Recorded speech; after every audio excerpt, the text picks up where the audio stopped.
Congratulations to the class of 2024. So wonderful to be here.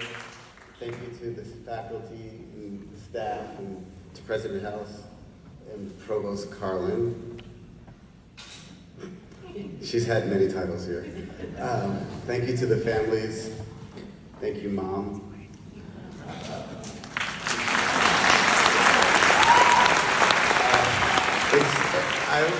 It's so incredible to be here. I can't help but to look into each of your faces with joy and fear and love and happiness and envy. I started at CCA. I could easily divide my life into two halves, before I started at CCA and after.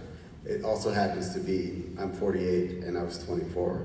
So there is an incredible marker for me in coming into this space and being back into 1111 8th Street yesterday, where I spent so many days and nights, where I met so many people, had so many conversations, saw so many rule breakers, learned how to break so many rules, and actually understood that in just that small footprint of space, it was a sacred space. It was a place where, in CCA, the campus, which I also love, the Oakland campus, but it's not just the campus, it's actually the space that we hold and build together. What I loved about the faculty is the way in which they imbued their practice with love. I had never met so many people who were so dedicated to challenging me and encouraging the others around me to challenge myself, to do things in a way differently than I thought I should. And that was actually the critical lesson for me, that love, creativity, and collaboration would be my roadmap. And so it's not a coincidence that my first solo show was from a fellow CCA alum. The person who introduced me to my gallery, Jack Shaman, who I still work with 20 years, was also a CCA alum. That I continue to work with CCA alum, and they're in exhibitions as curators, as fellow artists, as fabricators. There's something about the web of creation and connection that is part of this community that is also sweet. I also went to NYU, and it's not sweet. My mom teaches there. I have to point out that I went there before my mom started there, so I like to say I paved the way for her.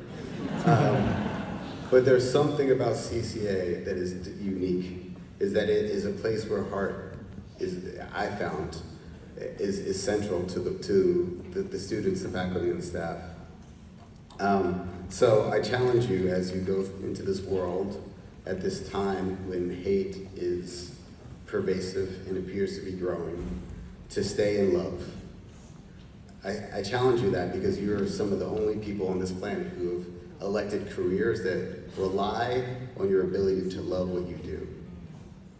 So I challenge you to stay in love and use that as your roadmap, as your tool whenever others try to wrap you into whatever they believe is their path. Because walking through the exhibition last night and seeing all of the effort and work that went in, I remembered a part of myself that I sometimes lose in this desire to have more safety and security and money. That's not actually what life is about. It's about the epiphany that we can inspire in others through our action, through our presence, and through our thought and through our care. And so the consciousness that you all bring to your work, I hope you maintain. And also to remember to let love quiet fear. And to remember that there is no civilization that has ever existed where art was not central.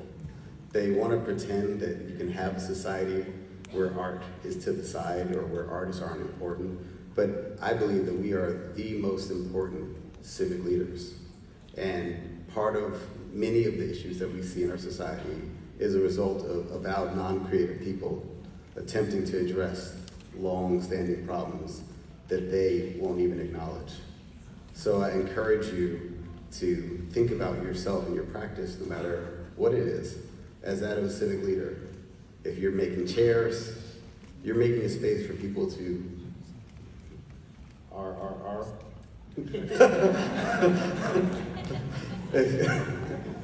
if you're making an image, you're creating a window into a world that does not exist for others to peer into.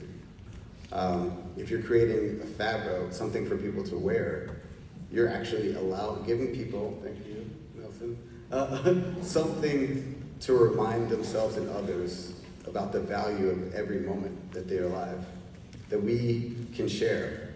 And so I want to encourage you that the one thing I learned actually through watching my mother and my father and so many of my family members, hi to my Alessi and Uncle Mike and Nashime who are here, to my beautiful wife and daughters, that if you want to make a career as an artist, don't be realistic, because the chances that you'll do that are not realistic. So being practical will not serve you. And wanting what others have will not serve you, because no one can ever have what you have. So why should you ever want what they do? But also to remember that our job is to live in our society's subconscious. What we do is to deal with the things that everyone else is afraid to or doesn't think is important. And actually, the subconscious, if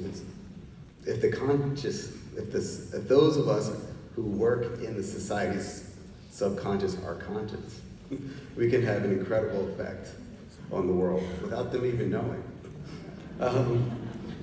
I also know that our job is to make our dreams come true. How many of you, I know there's a lot of other artists in the room, but how many of you graduating students recognize that you are psychic?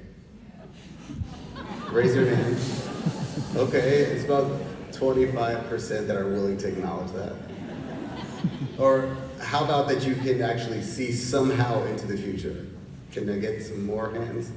How is it possible that you all have spent 4 years seeing into the future and you still don't even recognize it? That when you're given a challenge or an assignment, that you're thinking already about how to do something and to bring something into the world that does not exist. That is magic. That's alchemy. And so,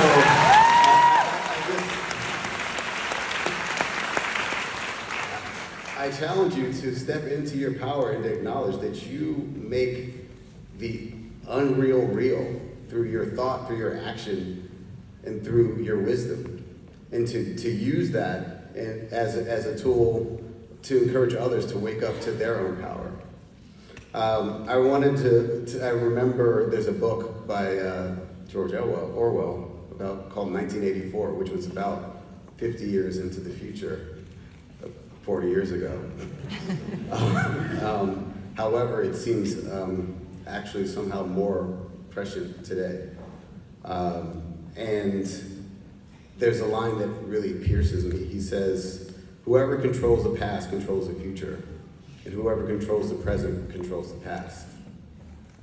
And I wonder how many of us are actually really wrestling with this reality of others who are controlling our present through the machines that we become addicted to, through the messages that are shared that we don't know where they come from, that tell us how to think or how to feel about what happened.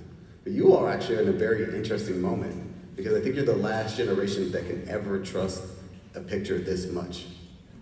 And so I also challenge you to be aware of others, of those who want to take control of your power, and how you allow them to use it, and to what end.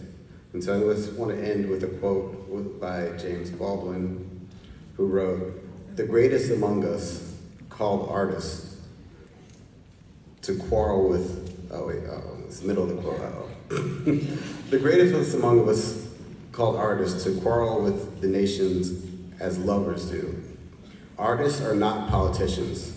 They are the legislators of hope, parliamentarians of possibility. To be sure, the past is a guide, but melancholy can be a nation's undoing. Nostalgia is a form of mourning, and for a past that never was, because the present is unbearable and the future is unforeseeable. When the present obscures the future and undermines the past, artists are diplomats between the world that was, the world that is, and the world that is to be. So then, artists' allegiances can never be to a flag, a party, a state. Love is their government. And just remember that. That's why you're here. Someone loved you a lot.